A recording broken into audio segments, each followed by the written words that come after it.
Good morning my dear students, कैसे आप सभी लोग। आई होप कि आप सभी लोग बहुत बहुत बहुत अच्छे होंगे।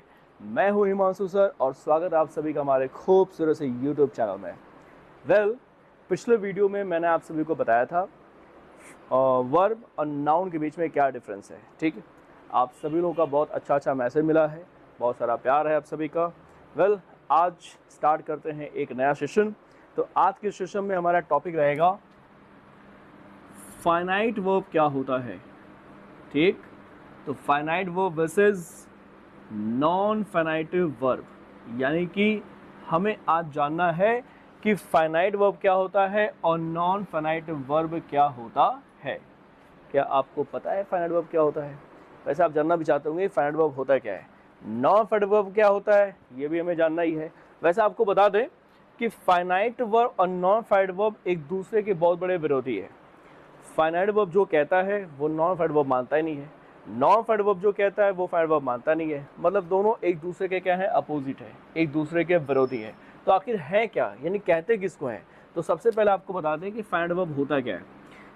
फाइनाइट वर्ब वो वर्ब होता है जो किसी भी सेंटेंस के सब्जेक्ट और टेंस के अकॉर्डिंग क्या होता है, बदल जाता है।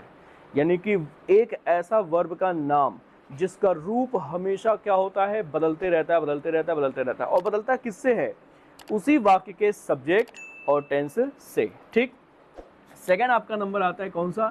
Non finite verb. मैंने क्या बताया कि फाइनाइट वर्ब और नॉन फाइनाइट वर्ब दोनों एक दूसरे के अपोजिट है। तभी आपने इसके बारे में क्या सुना कि इसका जो फॉर्म है, इसका जो रूप है, वो उसी सेंटेंस के सब्जेक्ट और टेंस से क्या होगा, बदलेगा। लेकिन नॉन फाइनाइट वर्ब में कोई परिवर्तन होने वाला नहीं है। यानी कि जैसे फाइनाइट वर्ब चेंज हो रहा है लेकिन नॉन फाइनाइट वर्ब में कोई चेंज नहीं होगा। मतलब कहने का ये हुआ कि जो नॉन फाइनाइट वर्ब्स होते हैं वो किसी भी सेंटेंस के सब्जेक्ट और टेंस से बदलते नहीं है। मतलब हो गए ना, दोनों एक दूसरे के विपरीत। यानी कि फाइनाइट वर्ब क्या बोलता है कि वो चेंज होगा, नॉन फाइनाइट वर्ब बोलता है क्या कि वो चेंज नहीं होगा। चलिए एक वर्ब चेक करते हैं। एक वर्ब है यहाँ पे राइट। मेन फॉर्म क्या है वर्ब का? राइट। ठीक, अब आप देखिए कि राइट को मैं क्या क्या नोट कर रहा हूँ। राइट को पहले मैंने लिख दिया राइट प्लूरल फॉर्म में, राइट को मैंने लिख दिया क्या, रोट। ठीक, यानी वर्ब के सेकंड फॉर्म में। राइट को हमने लिख दी क्या, रिटन, यानी कि वर्ब के थर्ड फॉर्म में। राइट को मैंने क्या लिख दिया, राइटिंग, यानी वर्ब की फोर्थ फॉर्म, यानी कि आईएनजी फॉर्म हो गया। राइट को मैंने लिख दिया क्या, राइट्स। अभी क्या हो गया, सिंगुलर फॉर्म हो गया। अब आप देख लीजिए कि मेन फॉर्म क्या था, राइट था। मेन फॉर्म क्या था, राइट था। लेकिन राइट के यहाँ पे 5 फॉर्म दिख रहे हैं। क्या? राइट है, रोट है, रिटन है, रिट है, राइटिंग है और राइट्स है। इन सभी को हम बेसिकली कह सकते हैं क्या, फाइनाइटिव वर्ब्स। इन सभी को हम बोल सकते हैं कि फाइनाइटिव वर्ब्स। क्यों बोलेंगे? क्योंकि इन सभी, ये तो मेन फॉर्म था राइट, लेकिन इन सभी का फॉर्म यहाँ पे क्या दिख रहा है, अलग अलग दिख रहा है। और ये कैसे होगा, कैसे अप्लाई होगा या कैसे समझ पाएंगे कि ये फाइनाइट वर्ब है? तो चलिए फटाफट रेडी हो जाइए, आपको मैं समझाता हूँ एग्जाम्पल्स के थ्रू कि फाइनाइट वर्ब होता क्या है। अब देखिए यहाँ पे एग्जाम्पल्स है, यहाँ पे मैं लिखने जा रहा हूँ कुछ एग्जाम्पल और आप सभी को खूब ध्यान से समझना है एग्जाम्पल्स को। पहला आपका एग्जाम्पल है कि I write the letter. Example लिखा है I write the letter, it means कि मैं लेटर लिखता हूँ। अब देखिए यहाँ पे सेंटेंस हो गया आपका प्रेजेंट इंडेफिनिट टेंस एंड यहाँ पे आई के साथ यूज हुआ है क्या, राइट। यहाँ पे हम ऐसा ईएस का यूज नहीं कर सकते हैं। सेकंड आपका एग्जाम्पल है सी राइट्स द लेटर।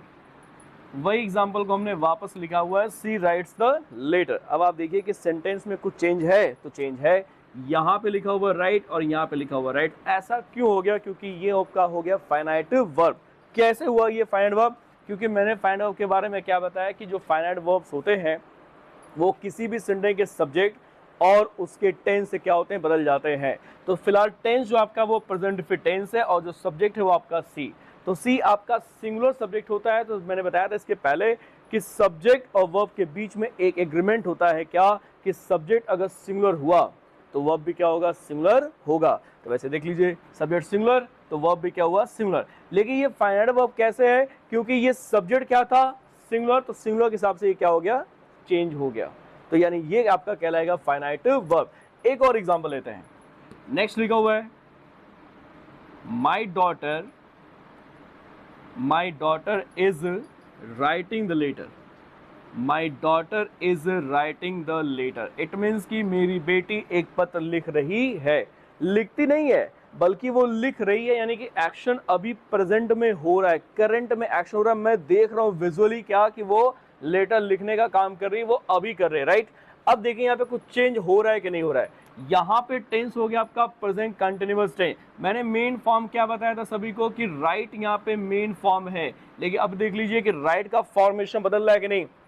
पहले यहाँ पे राइट था, फिर यहाँ पे राइट्स हो गया, अब यहाँ पे हमने क्या लिखा हुआ है, राइटिंग नोट किया। ऐसा क्यों हमने किया, यहाँ पे सेंटेंस हो गया आपका कौन सा, प्रेजेंट कंटिन्यूअस टेंस, और सेंटेंस में सब्जेक्ट कौन है, माई डॉटर। तो my daughter as a subject, जिसके अकॉर्डिंग वर्ब क्या हुआ, इज, और यहाँ पे मेन वर्ब में देख लीजिए चेंज क्या हो गया, आईएनजी लग गया, क्योंकि टेंस कौन सा था, present continuous tense.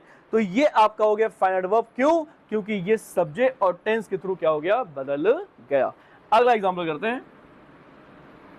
She wrote the letter yesterday.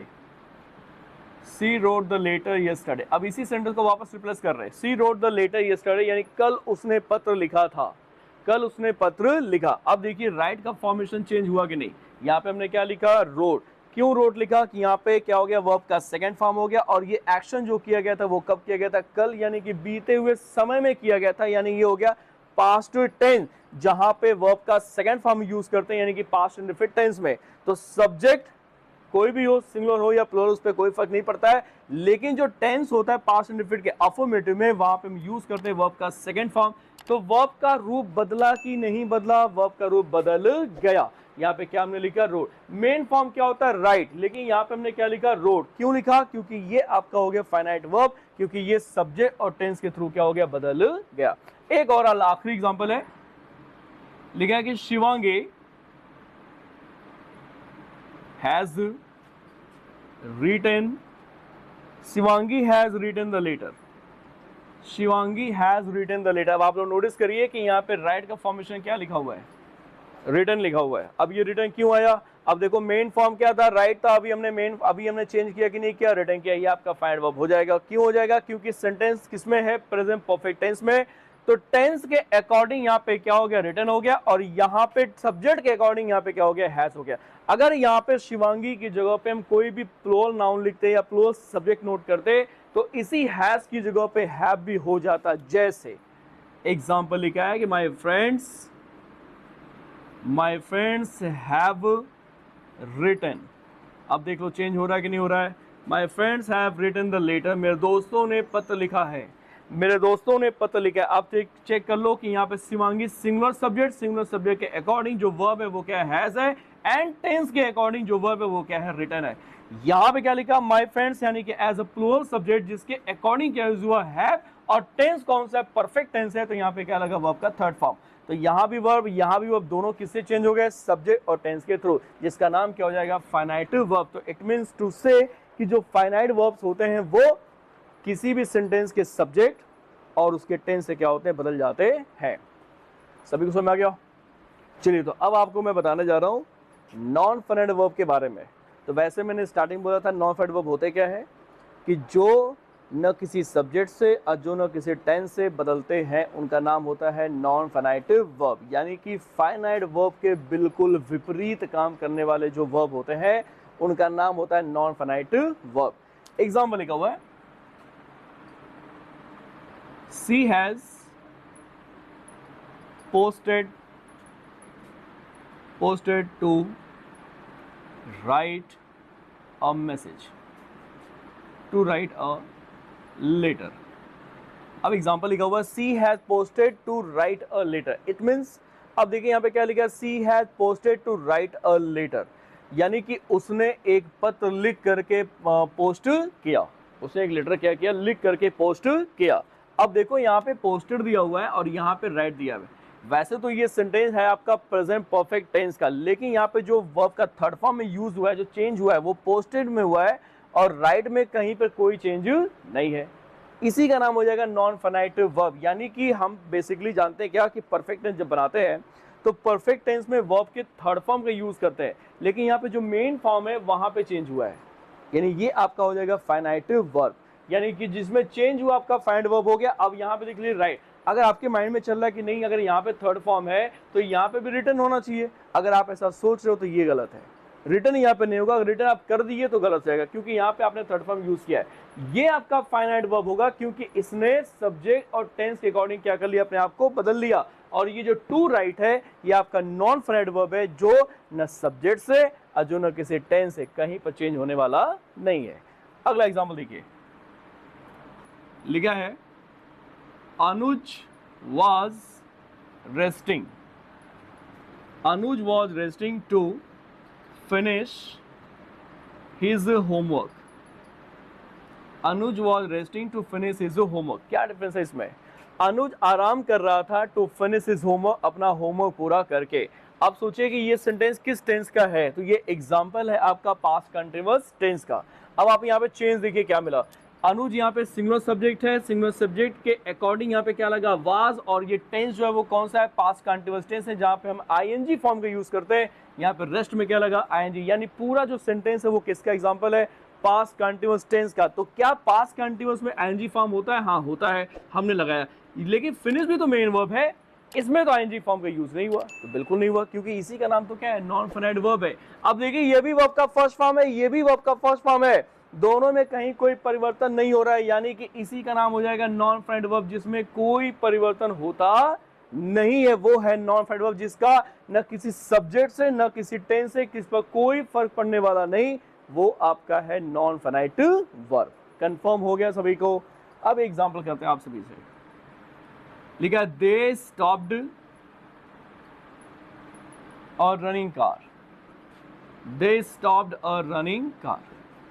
अब आप बता सकते हैं कि इसमें नॉन फाइनाइट वर्ब कौन है, चलिए आपकी बारी। They stopped a running car.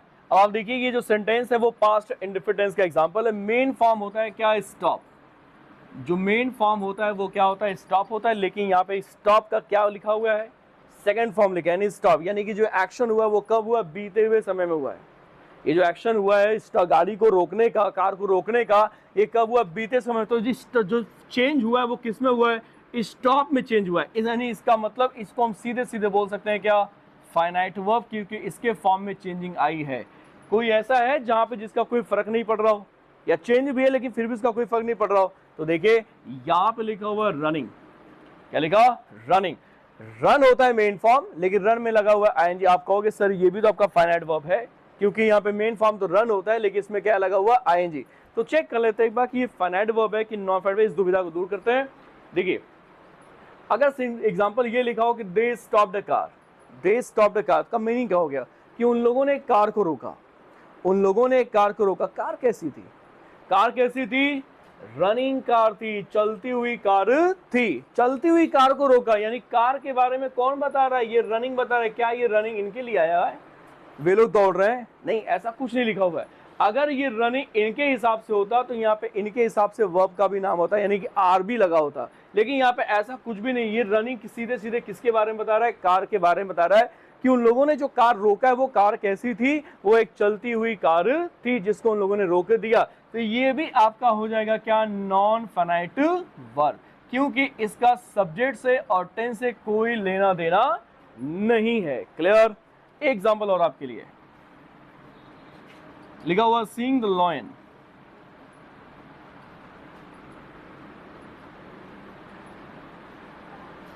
Seeing the lion he ran away, seeing the lion he ran away, meaning क्या हुआ कि शेर को देख करके ही रैन अवे, वह भाग गया, शेर को देख करके वह भाग गया। अब आप बताइए, आपकी बारी है। अब आपके लिए एग्जांपल है seeing the lion he ran away, यानी शेर को देख करके वह भाग गया।